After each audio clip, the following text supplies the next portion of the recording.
Dr. Fei Tong is an assistant professor in civil engineering at UNBC.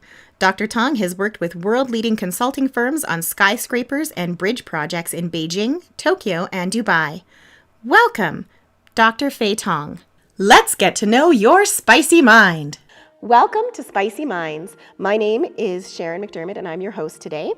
I'm going to be asking you some questions about yourself, your field of study, while throwing in a few mind-bending challenges and, of course, delicious bannock and hot sauces from all over British Columbia. Pleasure. Okay. Just call me Fei, that's fine. Okay, thank you. So I'll start off with some easy questions about you. Yeah. So where did you grow up? Tell me about your hometown. Originally I came from China. I grew up there. I got some British companies for structural design. So I worked in the industry for 7 years. Okay. And then after that, I decided to be a professor. So I came back to academia. I pursued my PhD at the University of Toronto, Canada, of course. And then after that, I got a faculty position at UNBC, the University of Northern British Columbia. So that's why we moved here a year ago. Okay, thank you. That sounds like quite the journey. Yeah. So now that our first question's down, it's time for us to taste our first hot sauce. Yeah. Our first hot sauce is a peanutty sauce and it's very thick. On the right side, right? Yep. So grab a hunk of your bannock and have a dip. Pretty good. Escaped over my dinner. Now that we have peanut butter mouth, can you please tell me about the 3 most influential people in your life and how they have impacted you? I think the first person or people I would like to mention is Professor Michael Collins, who was my professor at University of Toronto. He's a great engineer. He's actually just nominated, I think he's appointed as the Order of Canada. And he made a significant contribution to the concrete structures, especially the shear behavior of concrete structures, which led to a big advancement of the concrete structural design around the world. So when I studied my PhD program at U of T, and he was one of my instructors, and also I worked with him teaching some advanced pre-stressed concrete courses for graduate students and senior undergraduate students. And he's not only a great engineer, he's a great educator. So I think he's the most, he gave me the highest impact on how to teach people, how to deal with people, how to treat students. And the second people I want to mention is also a professor from U of T. And his name is Peter Wright.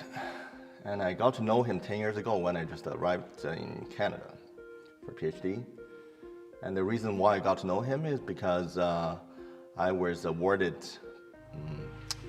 I received a fellowship from CSE, which is Canadian Society for Civil Engineering. And Peter was the chair of the search committee or a review committee. And he brought that great news to me, to my office. And then at that time I was teaching in a classroom. So he left a note to me and said, we can grab a coffee. And he brought that great news to me. And from then on, we became close friends, even though we are from different generations. You know, he doubled my age. And so, but from him, he didn't teach any course. When I know him, I think he retired many years ago. But with him, I think he made me feel Toronto is my home. And he take a lot of care about my career, my personal life, my family. And from him, I learned how to treat people. I mean, in a general sense, not only in a technical field. So he's the second person I want to say thanks to. And the third people, I never think about this question. So, yeah, it's a hard one. Yeah, so I think the third people I want to mention is a great engineer that I worked with when I was working in the industry. He's a director from the company called OV Arab. And he was my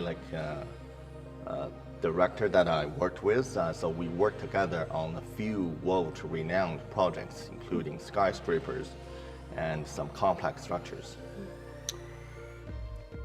And I remember one conversation that I had with this person. Oh, so his name is Rory McCowan. And from him, I remember one conversation that I had with him. He told me that, Fei, you are actually more technical than me, but I just had a lot of experience. So he encouraged me to be a great engineer in this company because he said, you are the kind of person who can really implement the core value of Arab, this company. So this company really cares about not only, this company of course is very technically strong, but it cares more about value for the society, values for people. So he thought that you're the kind of person who can help us to implement this concept, this value. So I remember very clearly about that conversation that I had with him. So I think this is a quick answer to this question. Okay, great. Thank you very much. Those are all very insightful and very interesting answers. So now, are you ready for our second hot sauce? No problem. So this hot sauce is also a thicker one, but it's root vegetables is the base for this one. So it's called the unicorn. More spicy. Just a little bit. Okay, so I'm going to get a little bit more existential now. Yeah. If you could go back and give your 16-year-old self one piece of advice, what would it be? To myself, in 6-year-old, be more courageous. Be more courageous. Probably because the time that I was living in my childhood and the city I grew up was a small one, but bigger than Prince George, but compared with like a metropolitan city, smaller one.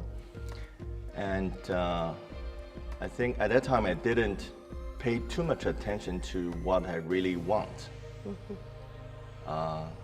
until my university days, until my time in a professional working environment, so I think maybe if I can tell myself in my childhood, I think it would be more courageous. Yeah. And then I think I can grab more opportunities than I had. Okay, that's a very good answer, actually. Okay, are you ready for another hot sauce? Yeah. Okay, so our next hot sauce is called Liquid Gold. And this one is a creamier hot sauce, but it actually has gold leaf in it. Oh, right, okay. So you'll be a little bit richer leaving here. So sticking with my existential questions, if you were a color right now in this moment, what color would you be and why? I think blue. Okay. Yeah, it's a pretty straightforward answer for me. Blue, I think for me, it means mysterious. Okay. You have a lot of possibility that you cannot tell now. And sometimes that's full of challenges, right? So you have opportunities, you have challenges, you cannot tell the results right away, so that's full of uncertainty. And that's really exciting for me. I don't want to do things like you can predict in 5 years, 10 years, 20 years. Probably that's one of the reasons why I came back to academia after nearly a decade working in the industry. You know, when I worked in the industry, all the projects that I was involved or designed were very high-profile projects, well-renowned projects. But after doing these projects, I feel like I really want to find out more insights, engineering insights. So that driven me to come back to academia. Also, another thing I really want to do is to teach. because I found if you really want to make a profound impact on this profession, I think influence people's minds, maybe give you a chance to make a more profound impact, rather than just you finish a few hundreds or 50 projects. And I love teaching. I love to deal with, communicate with students. And when I see my teaching help students, especially ignite their curiosity and desire to learn, I was really happy. Now for our next sauce, Yeah. we're on to Hot Tough. This, the Yep, first it's a one, yeah. green one. And this one comes from Tofino and is a cilantro. Slightly similar than the third one. I like this Bangkok. Bannock. Bannock. Bannock. That's really good. Yes, it's the most amazing local indigenous bread. Oh, right. Okay. Yeah, The first time for me. yeah. Oh, it's very lovely. Well, enjoy. Okay, so the next set of questions is our rapid fire questions. So for these following questions, answer them as quickly as you can with only one word. Okay. Okay, are you ready? Yeah. What is your pet peeve? Dishonesty. Okay. What is your favorite word? Passionate. What is your least favorite word? Indifferent. Name a four-letter word that starts with the letter B. Best. If you had to change your first name, what would you change it to? You know, my first name's Chinese, so Yeah. maybe if, for English-speaking audience, that would be Frank. And what is your favorite pet? Patty, actually, a dog like. Have you ever worn socks with sandals? No. Time for another hot sauce. Yeah. This teeny tiny little bottle in there from Salt Yeah, Spring. Okay. This one Salt is habanero curry with orange in it. Spring. Okay. So you tell me you've been here for a year. What is your favorite thing about northern British Columbia? Convenience. Convenience? Because, I mean, Prince George, yes, it's a small town, and people are really friendly and accessible and very helpful. You know, in UNBC, people know each other, and we have a bunch of opportunities to talk to people from outside of our department. It's rarely happening in a bigger university. So in terms of the Prince George, it's really convenient. You can do many things a day, and there's no traffic jam at all compared with the bigger cities that lived before in Beijing, Dubai, Tokyo, and Toronto. Yeah. So. Okay. Now, are you ready for another sauce? Yeah. Okay. Yeah. Oh, this one. We have another. This one is a green sauce. Okay. The second green sauce. It's called the Oh, right. This. the green thing. Okay. Yeah. Green thing. Yeah. Tell me about your field of study. My research is about, in general speaking, it's about structural engineering and seismic engineering. But more specifically, my recent research is about seismic resilience of high-rise buildings and some complex infrastructure. So this is the resilience. This terminology means a rapid recovery of structure or buildings, bridges, whatever, from devastating earthquakes. Why we do this? Because following modern seismic design philosophy, for example, the philosophy that we implemented in design codes in Canada and in other countries, structures are intended to be damaged under severe earthquakes. But this damage, we structural engineer designed the structure to be damaged within a designated locations in the desired failure modes, and to some predetermined extent, such that after earthquake we may repair these damages such that the building can be reused.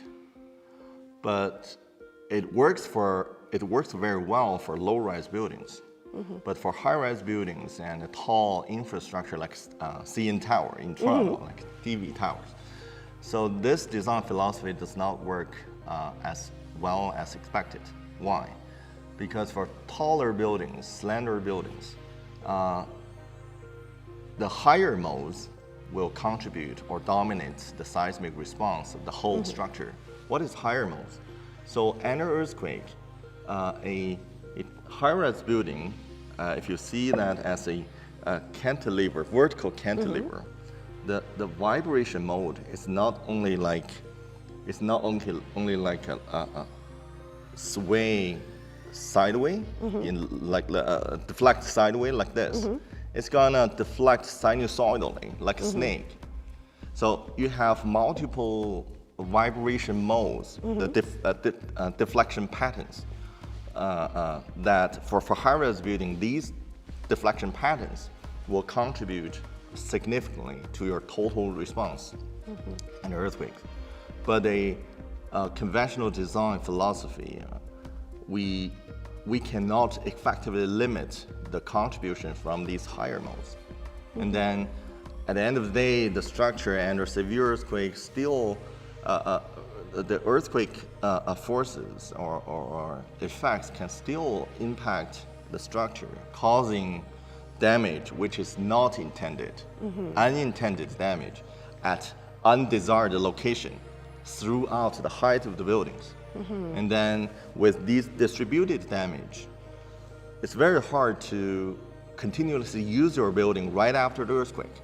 And moreover, it takes time to repair or replace, or sometimes it's technically infeasible to do the repair and replacement. And then you have to demolish the building, even though it didn't collapse themselves during the earthquakes. And this happened, we learned this lesson from the Christchurch earthquake in 2011. You know, after that earthquake, it's not a very strong, it's a moderate magnitude, 6 point something, but 80% of the high-rise building in the central business district area, CBD area, they have to be demolished. Only one of them collapsed itself.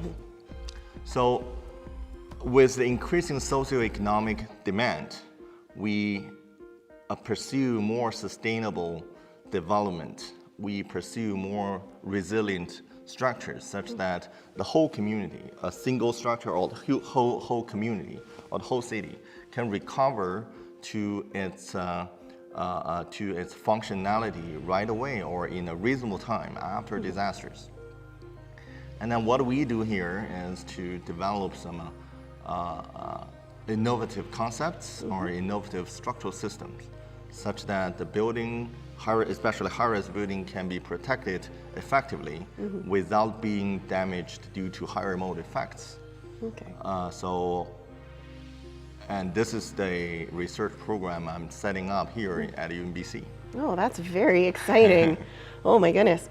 Okay, are you ready for another hot sauce? Okay. Okay, so this next one, called the Suspicious Cyclops, is sort of our most traditional hot sauce.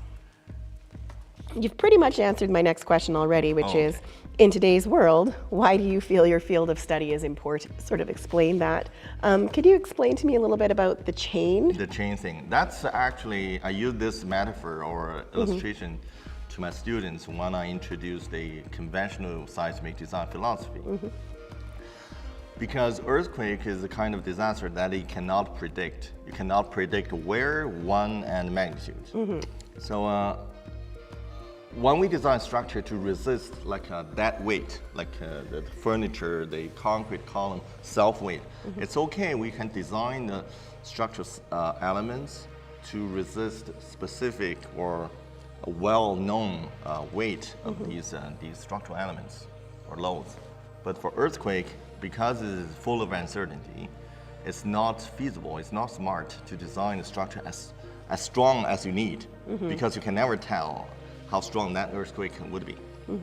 So our strategy, in conventional seismic design, is to intentionally design some part of the structure to be weak and weaker than the other part, such that under some designated level earthquake hits, that part will be yielded, or a better understanding vocabulary is like damaged first, and then the whole structure will stop attracting increasing seismic forces to itself. And then the other part of the structure, like the other links in the chain, as long as I design them to be strong enough not to be such that they won't be damaged when this weaker guy is damaged. So it's something like, let's use like our electrical circuit. We have fuse, right? So when we have stronger currency, maybe which is stronger than we designed, then the fuse will be melt down, right? And the whole circuit is protected. Yeah. But similar, but not exactly same, because in the structure you cannot say, I want this the base of the concrete wall totally broken. We allow some damage in there, but it can still carry the force, but it cannot carry increasing force. Okay. Right? So you can never pull this chain with increased force at both ends. Okay. In this way, we protect the structure. But this is a conventional philosophy. I said this philosophy works well for low-rise buildings where the fundamental vibration mode, this type of vibration mode, dominates the total seismic response. But it doesn't work adequately for high-rise, more slender buildings, because the sinusoidal patterns may dominate. Okay, good. Thank you very much. This next one has a very scary bottle. It's called Haunted Peach. It has fermented ghost pepper for its heat. You think it's going to be spicy because of the ghost pepper, but it's really not bad. I think this is the most so far. Yeah. Okay, so what is one lesson your field of study has taught you that you think everyone should learn at some point in their life? I think I would not say that's a lesson that to my personal life, but this is something that I want to tell younger students or younger people. So I think they should, I think I would recommend them to challenge themselves, especially when they're young. So don't be satisfied by what you have, what you can achieve now, and just go outside and get to see the world. This is really something that I always tell my students at UNBC, because at the beginning of different structural engineering courses at the beginning of the semester, I usually show them some world-class project that I designed before, or my company designed before. By doing that, I really want to give them a horizon of what's happening around the world. So I want to convey such information. Say, as a young student, you really should set up a higher expectation on yourself. Not only just the graduation, not only just to find a decent job after 4 years study at university. I think set up a higher expectation, and these things are byproducts.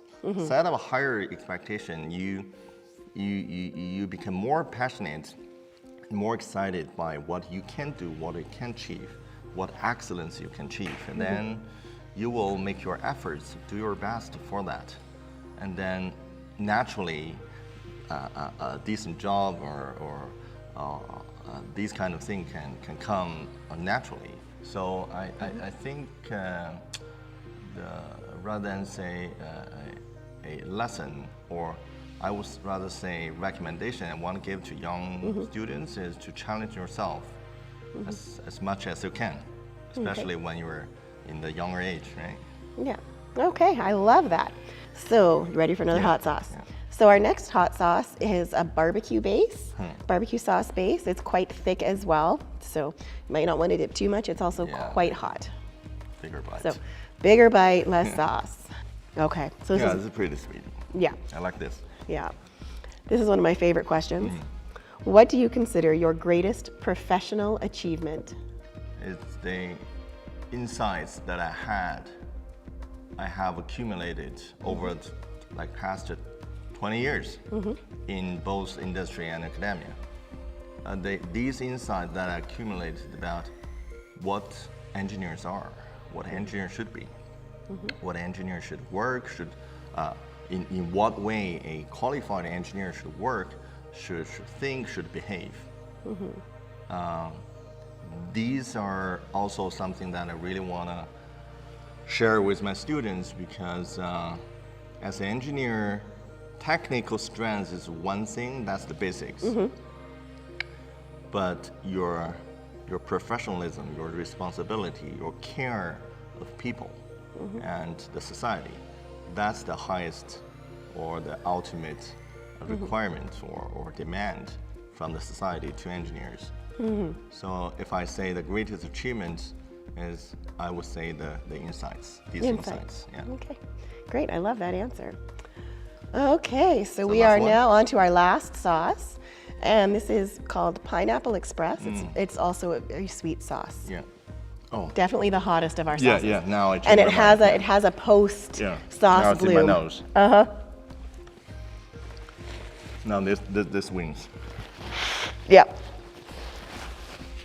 I lulled you in the middle there, didn't I? Oh, this is really okay. Yep. That's the hottest one.